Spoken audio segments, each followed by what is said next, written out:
Bismillahirrahmanirrahim. Assalamualaikum warahmatullahi wabarakatuh.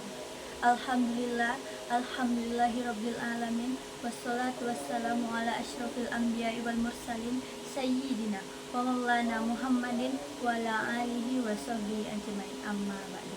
Yang pertama, marilah kita panjatkan puji dan syukur kita kehadirat Allah Subhanahu wa taala karena atas rahmat, taufik dan hidayahnya kita masih diberikan nikmat iman, nikmat Islam dan nikmat sehat sehingga kita bisa berkumpul pada kesempatan yang berbahagia ini.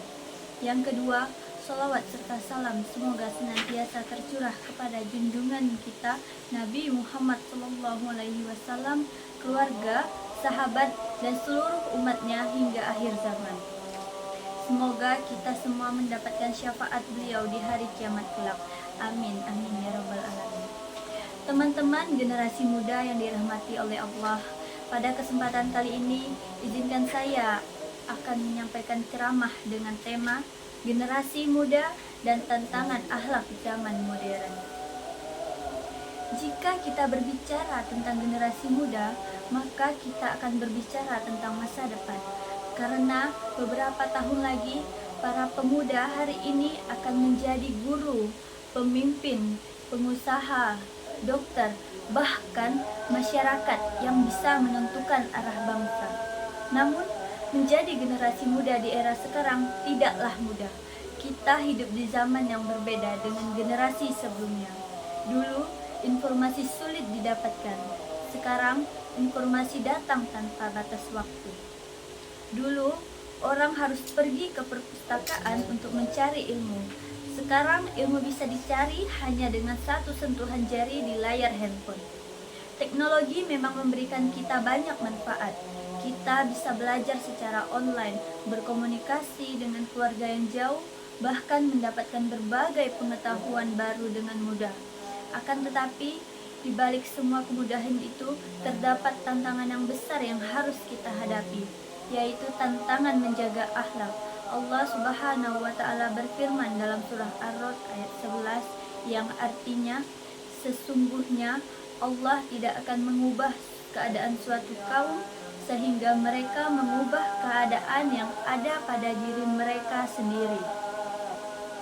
Ayat ini mengajarkan bahwa perubahan harus dimulai dari diri sendiri. Jika kita ingin menjadi generasi yang lebih baik, maka yang harus kita perbaiki terlebih dahulu adalah sikap kita, perilaku kita. Teman-teman sekalian, ada beberapa tantangan akhlak yang sering dihadapi generasi Z saat ini. Yang pertama, media sosial dan krisis kontrol diri. Saat ini, hampir setiap remaja memiliki media sosial, entah itu Instagram, TikTok, YouTube, dan berbagai platform lainnya sudah menjadi bagian dari kehidupan sehari-hari. Masalahnya bukan pada media sosialnya, tetapi bagaimana kita menggunakannya. Banyak anak muda yang awalnya hanya ingin melihat satu video, tetapi akhirnya menghabiskan waktu berjam-jam tanpa sadar. Tugas sekolah tertunda, ibadah terlambat, bahkan waktu bersama keluarga pun berkurang.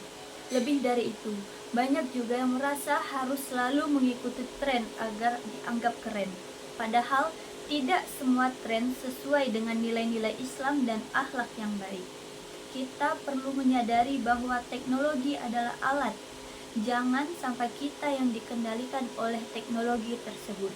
Tantangan kedua adalah budaya membandingkan diri. Teman-temanku sekalian, pernahkah kita melihat media sosial itu merasa hidup orang lain lebih baik dari hidup kita? Melihat orang lain mendapatkan prestasi, memiliki barang baru, banyak teman, atau terlihat bahagia setiap saat. Padahal yang kita lihat hanyalah sebagian kecil dari kehidupan mereka. Akibat terlalu sering membandingkan diri kita, banyak generasi muda yang kehilangan rasa syukur. Mereka merasa kurang, padahal sebenarnya Allah telah memberikan banyak nikmat yang luar biasa. Ingatlah bahwa setiap orang memiliki perjalanan hidup yang berbeda. Kesuksesan bukan perlombaan siapa yang paling cepat, tetapi siapa yang tetap istiqomah dalam kebaikan. Tantangan yang ketiga, menurunnya adab dan rasa hormat. Salah satu masalah yang mulai banyak terlihat adalah berkurangnya rasa hormat kepada orang tua dan guru kita. Terkadang ada anak yang lebih mendengarkan influencer daripada nasihat orang tuanya sendiri. Ada yang lebih sibuk bermain handphone ketika diajak berbicara dengan keluarga. Padahal keberkahan hidup tidak hanya berasal dari kecerdasan, tetapi juga dari adab. Orang yang berilmu tidak beradab akan sulit mendapatkan keberkahan. Sebaliknya, orang yang menjaga adab seringkali dimudahkan urusannya oleh Allah Subhanahu wa taala. Oleh karena itu, sekecil apapun biasakan mengucapkan terima kasih kepada orang tua, menghormati guru dan berbicara sopan kepada siapapun. Tantangan yang keempat adalah pergaulan yang salah. Lingkungan memiliki pengaruh yang sangat besar terhadap karakter seseorang, sehingga seringkali seseorang yang awalnya baik berubah karena salah memilih teman. Awalnya hanya ikut-ikutan, lama-lama menjadi kebiasaan. Karena itu, pilihlah teman yang mengingatkan kita ketika kita salah, bukan teman yang mendukung ketika kita berbuat salah. Teman yang baik bukanlah teman yang selalu membenarkan kita, tetapi teman yang berani mengingatkan kita ketika kita mulai jauh dari kebaikan. Tantangan kelima, hilangnya kepedulian sosial. Kemajuan teknologi membuat kita semakin mudah terhubung secara digital, tetapi kadang semakin jauh secara sosial. Kita mengetahui kabar orang yang berada di negara lain, tetapi tidak mengetahui keadaan tetangga sendiri. Kita cepat memberikan komentar di media sosial, tetapi lambat membantu orang yang membutuhkan di sekitar kita. Padahal, salah satu ciri akhlak mulai adalah memiliki kepedulian terhadap sesama. Mulailah dari hal-hal sederhana, seperti membantu teman yang kesulitan belajar, menghormati orang yang lebih tua, dan peduli terhadap lingkungan sekitar. Teman-temanku yang dirahmati oleh Allah, lalu bagaimana cara menghadapi semua tantangan tersebut? Yang pertama, perkuat hubungan dengan Allah. Ketika hubungan kita dengan Allah baik, maka hati kita akan lebih kuat menghadapi berbagai godaan zaman. Luangkanlah waktu untuk berdoa, membaca Al-Quran, dan memperbaiki kualitas ibadah. Karena akhlak yang baik lahir dari hati yang dekat dengan Allah. Kedua, jadilah pengguna teknologi yang cerdas. Gunakan teknologi untuk belajar, mencari informasi yang bermanfaat, mengembangkan keterampilan, dan menyebarkan hal-hal positif. Jangan hanya menjadi penonton, tetapi jadilah generasi yang mampu menciptakan karya dan memberikan manfaat. Ketiga, bangun karakter yang kuat. Jangan mudah terpengaruh oleh lingkungan atau tren-tren yang negatif. Milikilah prinsip hidup yang jelas.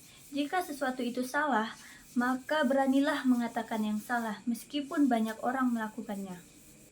Keempat, hormati orang tua dan guru. Doa orang tua dan keberkahan ilmu dari guru kita adalah salah satu kunci kesuksesan yang sering dilupakan oleh generasi muda. Hormati mereka, dengarkan nasihat mereka, dan jangan pernah merasa lebih tahu daripada mereka. Teman-temanku yang berbahagia, menjadi keren di zaman sekarang bukanlah hanya soal pakaian yang mengikuti tren, bukan soal banyaknya followers kita, dan bukan soal viral di media sosial. Menjadi keren adalah ketika kita mampu menjaga akhlak di tengah banyaknya godaan. Menjadi keren adalah ketika kita tetap jujur saat orang lain memilih berbohong. Menjadi keren adalah ketika tetap menghormati orang tua di saat banyaknya orang mulai melupakan adab. Generasi muda yang hebat bukan hanya yang cerdas pikirannya, tetapi juga baik akhlaknya. Mari kita menjadi generasi yang mampu mengikuti perkembangan zaman tanpa kehilangan identitas sebagai seorang muslim. Generasi yang memanfaatkan teknologi untuk kebaikan, menjaga adab dalam pergaulan, dan memberikan manfaat bagi masyarakat. Karena pada akhirnya, yang akan membuat seseorang dihormati bukan hanya prestasinya, tetapi juga akhlaknya. Semoga Allah membimbing kita semua menjadi generasi muda yang beriman, berilmu, berprestasi, dan berakhlak mulia. Mungkin hanya ini yang dapat saya sampaikan, kurang dan lebihnya saya mohon maaf. Assalamualaikum warahmatullahi wabarakatuh.